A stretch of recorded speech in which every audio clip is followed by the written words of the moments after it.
The Lion Inside by Rachel Bright and Jim Field.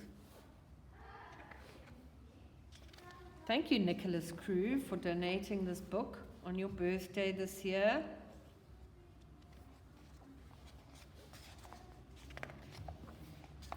In a dry, dusty place where the sand sparkled gold stood a mighty flat rock, all craggy and old. And under that rock, in a tiny full house, lived the littlest, quietest, meekest brown mouse. He was so very tiny, so incredibly small, that nobody noticed him, ever, at all. He got trod on and sat on and missed out for stuff, ignored and forgotten. Yes, mouse life was tough. Ouch! Meow! Meanwhile, far above, on top of the rock, times were quite different. It was Lion O'Clock. This huge, toothsome creature made sure everyone saw how important he was by how loud he could roar. He was head of the pack. He was shouty and tough. He loved showing the crowd he was made of strong stuff. Yes, all were impressed by this mighty king cat. If only, thought Mouse, I could be more like that.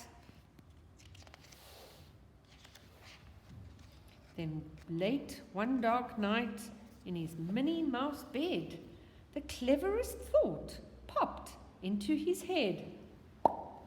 He jumped from the covers and held up a paw. I've got it, he said. What I need is a roar.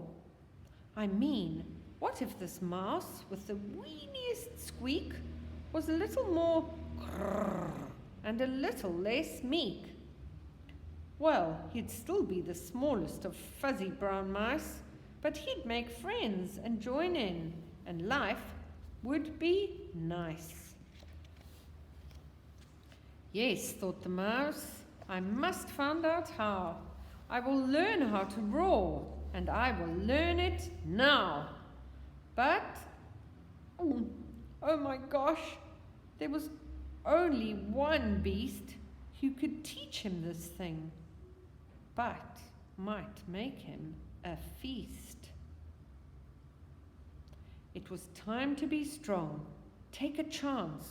After all, forever was such a long time to feel small.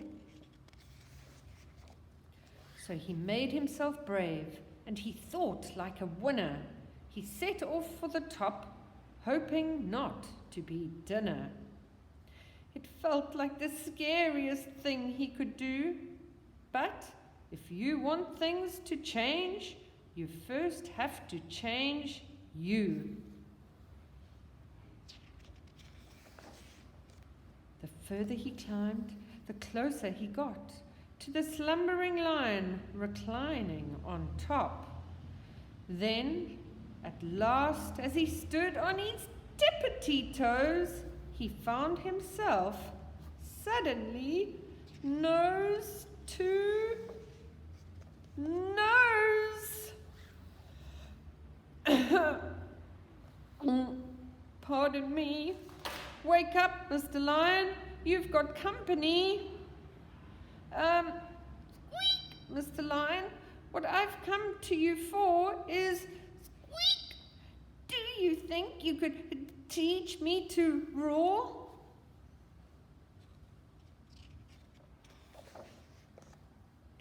A silence befell that twinkling plain. Lion opened his eyes and puffed out his mane. Time slowed right down. Why, it felt like a week. Then he opened his mouth and let out an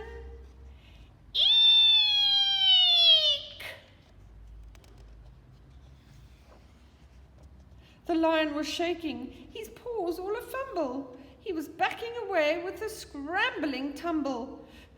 "Don't hurt me," he whimpered. "Oh, try to be nice." Well, my goodness, this lion was frightened of mice. "Don't worry," Mouse peeped. "I'm a friend, not a foe.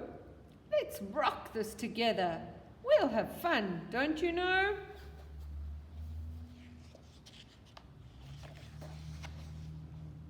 There was a magical moment for sure, when Mouse didn't feel at all small anymore. He had found his true voice and learned to speak out. And for that, you don't need to roar or to shout. And from that day and always, the two were a pair. They both liked that rock better, now that rock was to share. The mouse, while still little, felt big in his head. And Lion, he still roared, but with laughter instead. Yes, that day they both learned that no matter your size, we all have a mouse and a lion inside.